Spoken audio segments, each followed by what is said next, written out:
में हम देखने वाले हैं क्लास 10th का सिविक्स का चैप्टर फर्स्ट, पावर शेयरिंग। तो हम सबसे पहले देखेंगे कि मीनिंग ऑफ पावर शेयरिंग क्या होती है। जब पावर को किसी पर्टिकुलर पर्सन के हाथ में ना देकर उसे डिवाइड किया जाता है लेवल्स में। मैं इसे एग्जाम्पल के थ्रू आपको समझाती हूँ। जैसे हमारे घर में सबका काम क्या होता है, अलग अलग होता है। आपके फादर का काम कुछ और होता है, मदर का कुछ और होता है, आपका और आपकी सिस्टर का कुछ और होता है। और एक और एग्जाम्पल से समझते हैं इसे। स्कूल में क्या होते हैं कि प्रिंसिपल होते हैं, एचओडी होते हैं और टीचर्स होते हैं। तो सबका काम क्या होता है, अलग अलग होता है। तो पावर किसी एक पर्टिकुलर पर्सन के हाथ में ना देकर उसे डिवाइड कर दिया जाता है कि सारी चीज़ें अच्छे से रन करें।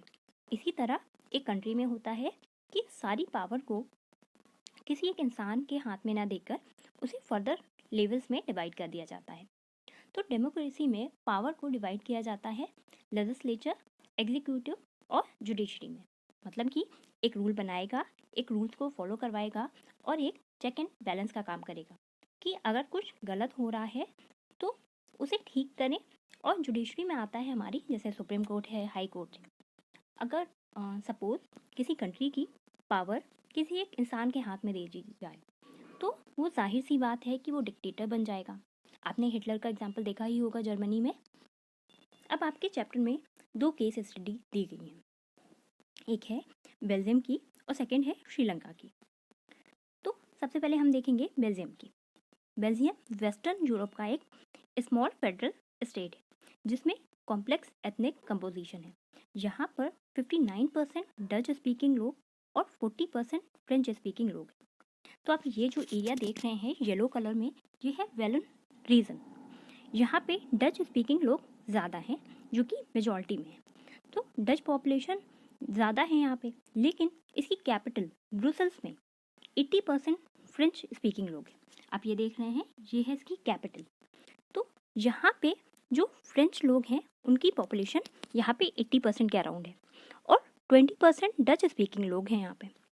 तो ये समझ में आ रहा है कि पूरी कंट्री में तो जो डच है वो मेजॉरिटी में है, लेकिन यहाँ की कैपिटल में वो माइनॉरिटी में है। और सेम ऐसा ही हो रहा है कि जो फ्रेंच है वो मेजॉरिटी में है यहाँ की कैपिटल में, लेकिन माइनॉरिटी में है वो पूरी कंट्री में। अब जो भी मेजॉरिटी होती है वो माइनॉरिटी पर क्या करती है, वो डोमिनेंट होने की कोशिश करती है, हावी होने की कोशिश करती है। अब इन दोनों कम्युनिटीज़ के बीच में टेंशन बढ़ने लगी during 1950s and 1960s। Brussels में ये टेंशन और भी ज़्यादा बढ़ रही थी। क्यों? क्योंकि यहाँ पे फ्रेंच कैपिटल में जो फ्रेंच स्पीकिंग लोग हैं वो ज़्यादा थे।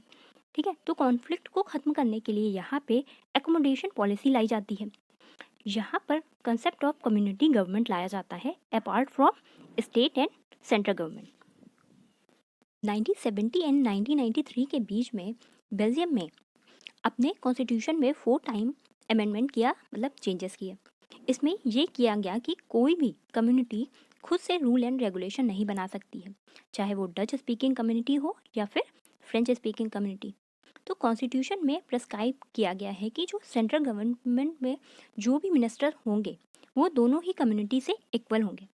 सपोज 10 मिनिस्टर्स हैं तो 5 डच स्पीकिंग कम्युनिटी के होंगे और 5 जो होंगे वो फ्रेंच स्पीकिंग कम्युनिटी के होंगे। अगर स्टेट गवर्नमेंट सेंट्रल गवर्नमेंट के ऑर्डर को ही फॉलो करे, ऐसा नहीं कहा गया। इसमें स्टेट गवर्नमेंट को भी पावर दिए गए हैं।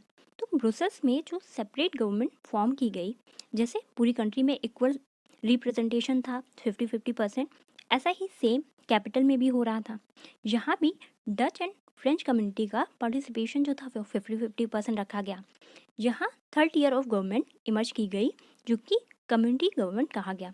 जैसे हमारे इंडिया में क्या है कि सेंट्रल गवर्नमेंट है, स्टेट गवर्नमेंट है और फिर आती है लोकल गवर्नमेंट, जिसमें कि पंचायती सिस्टम होता है और क्या होता है, म्यूनिसिपल कॉरपोरेशन होता है। तो बेल्जियम में थर्ड काइंड ऑफ गवर्नमेंट बनाई गई जिसे कि कम्युनिटी गवर्नमेंट कहा गया, जिसमें डच, फ्रेंच और जर्मन स्पीकिंग लोग थे।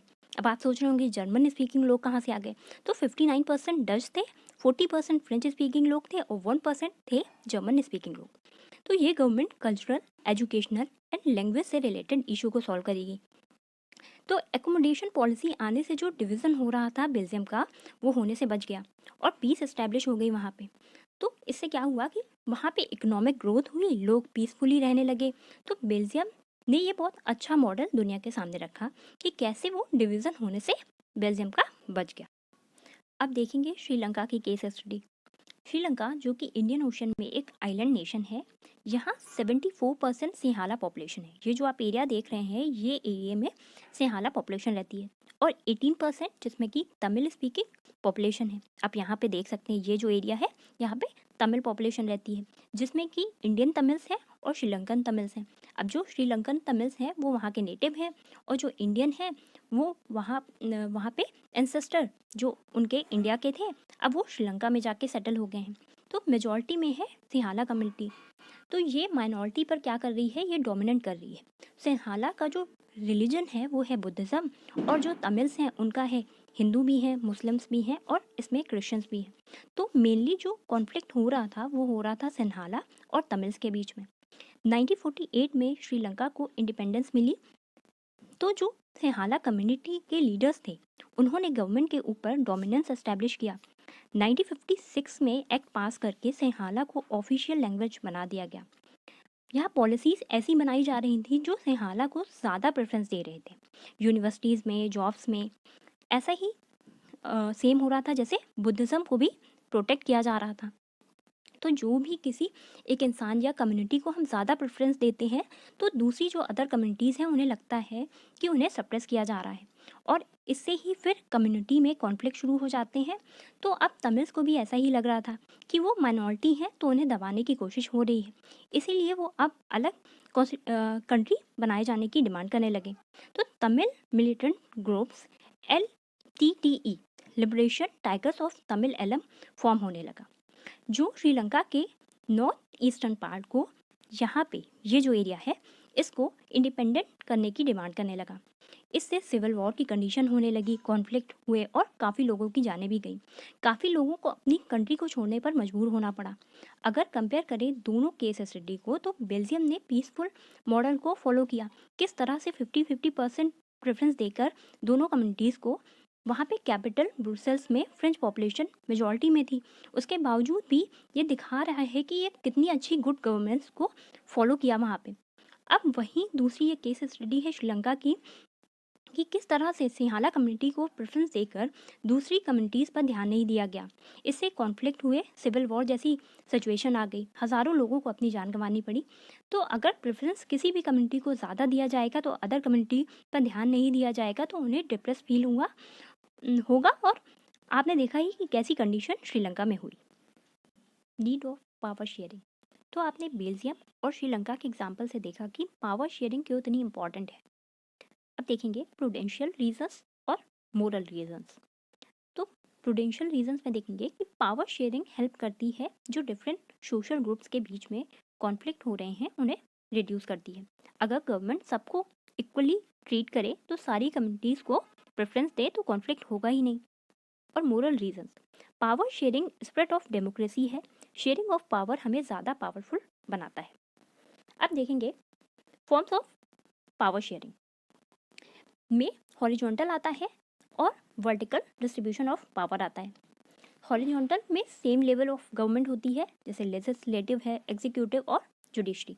और वहीं वर्टिकल डिस्ट्रीब्यूशन ऑफ पावर में सबसे ऊपर होता है सेंट्रल गवर्नमेंट, फिर होती है स्टेट गवर्नमेंट और लास्ट में होता है लोकल गवर्नमेंट, जिसमें पंचायती सिस्टम और म्यूनिसिपल कॉरपोरेशन आता है।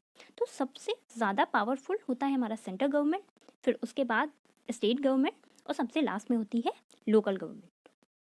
इसे ही फेडरल डिवीज़न बोलते हैं। तो आई होप आपको समझ में आया होगा। अगर आपको लगता है कि आपको कुछ नहीं समझ में आया है तो आप मुझसे कमेंट सेक्शन में पूछ सकते हैं। वीडियो पसंद आया हो तो वीडियो को लाइक करें, चैनल को सब्सक्राइब करें। Thank you.